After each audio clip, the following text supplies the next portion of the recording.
Hi guys, welcome back to my XPS guide. Now I'm gonna talk about Rinoa's ability Awakening. And yes, let's begin from the stats or passive awakening first. So unlike her partner, her passives are really good.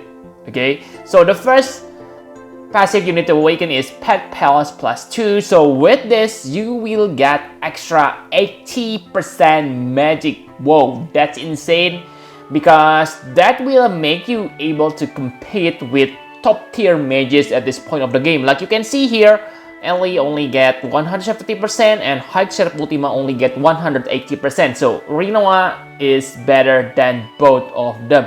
How's that not insane? And not only that, you also get equipment magic when single wield and dual wield. So the total she gets after awakening is she has 100% true dual wield or true double hand equipment magic, and yes, it is superior than both Ellie and High Ultima. The only disadvantage she has is she needs to equip throwing weapon, but I don't think that's a big problem because her on Trust Mastery Word is a good magic throwing weapon. Okay, the only downside she has is if you want to make her into dual wielder, and I recommend you to do that, she needs to equip Queen Essence or Genji Glove, because those two are the best dual wield sources for mages from what I can remember. Okay, so yeah, first weapon slot you equip her Trust Master, and the second weapon slot simply equip Road, Stardust Road if you have defeated the Octopus Teacher Trial, okay? And that will put her on par with top tier mage and allow her to use good abilities such as Road Mastery for magic stats.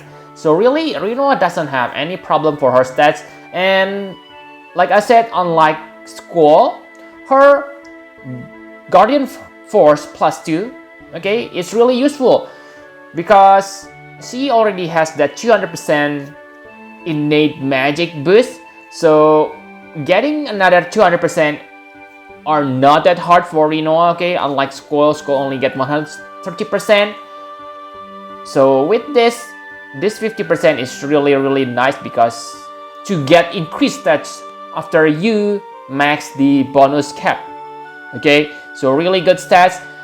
Make sure you awaken these two, Pet Pals and Guardian Force +2. And she has the last passive, Angelo Recover, but I don't think it is important because yeah, the effects are good. Don't get me wrong, 50% health and MP restore to herself, but I think it's kind of useless because she has low health. So I think the healing from your healer will be enough for her. And for MP, yes, it is also nice, 50%, but on most situations it is not useful because her abilities don't cost that much MP, especially after you awaken her. You probably only use Angelo Tackle. Double Angelo Tackle only need 72 MP, which is not much, okay? So yeah, you don't need to awaken. This is your last priority for awakening her abilities. So enough about stats, now let's talk about abilities. So her ability, the most important thing you need to awaken is Angelo Tackle +2. So this is insane, guys. After you make it into +2, it deals 40 times damage per cast. Yes, it is stacking ability, but you only need to use it 4 times. Okay, so it is not a lot. And yeah, if you remember, Ellie, High Ultima, they also need to stack their damage. So this is not Rinoa's weakness, but the true game mechanism. Okay, so you don't need to complain about this stacking mechanism. And yeah, with double Angelo, you will deal 80 times. That means you only need 2 turns to reach maximum damage, and 80 times it is on par with Arcane Magic Ultima. And I can say it is even better than High Ultima because yeah, you can use double Angelo Tackle every turn, unlike High Ultima. You may say, But High Seraph Ultima quad cast is easily accessible. Yes, you are correct. But still, you need to use her LB or cooldown to prepare for quad cast. For Rinoa, she doesn't need to do that, okay? Simply use Angel Tackle. And yes, the animation is very short, okay? So you don't need to worry about, oh, I need to have long chaining moves to be able to maximize the chaining damage. No, it is very short. And compared to High Seraph Ultima is Chaos Wave chaining. So if you don't have Chaos Wave character, then it is hard to finish using High Seraph Ultima. But for Rinoa, she can almost work on any environment. Okay, especially if you have Sylvie, you can simply use, give your allies magic or attack chaining moves, and then use Rinoa as your finisher.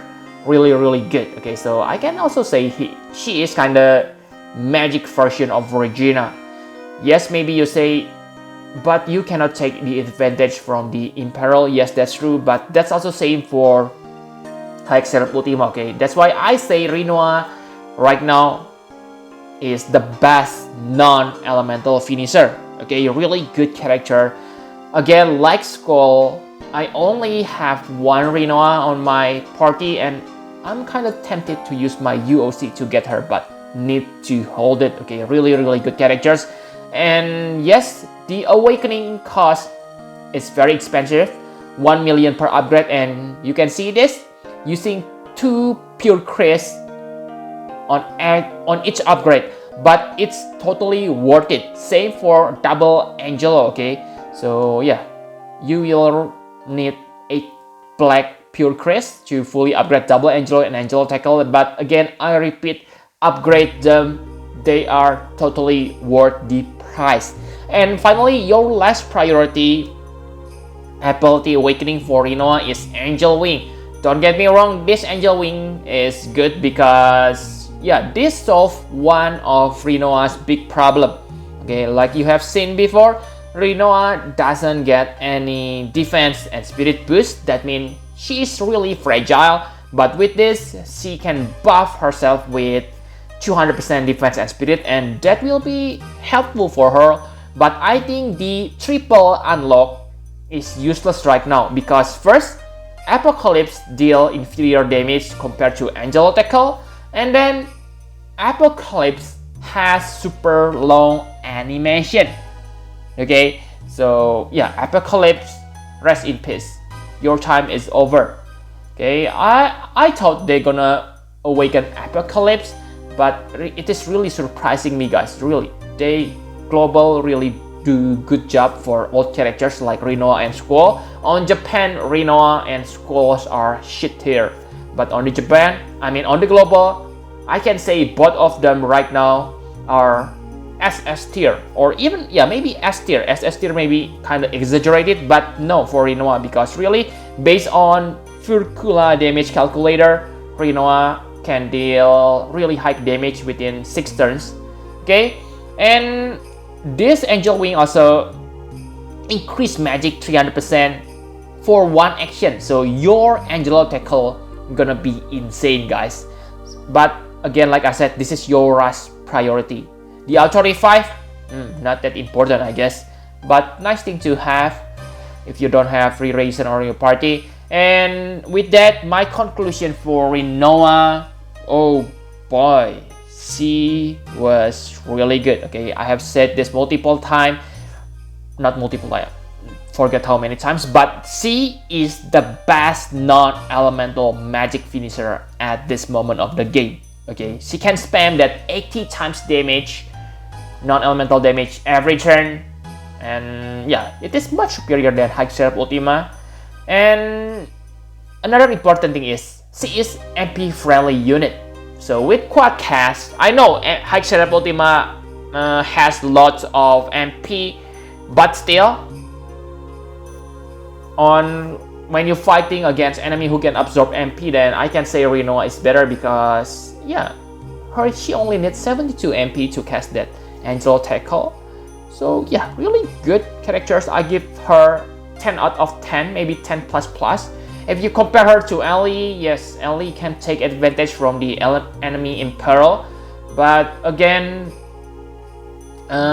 without in peril, Ellie deals inferior damage 72.5 times. And also remember, Ellie Pentacast is not available on every turn. Okay, so the end point is, yes, Rinoa is amazing, guys. She is kind of underdog on this awakening. Okay, the only thing that you maybe don't like from her is she needs to be awakened and needs lots of resources, but they are totally worth the price. Okay, so I really want to say thanks to Gumi. Global players sometimes tend to cursing and bad-mouthing you, and I kind of agree with some of them, but let's be honest here, Gumi sometimes do better jobs from the Japan. Okay, admit it.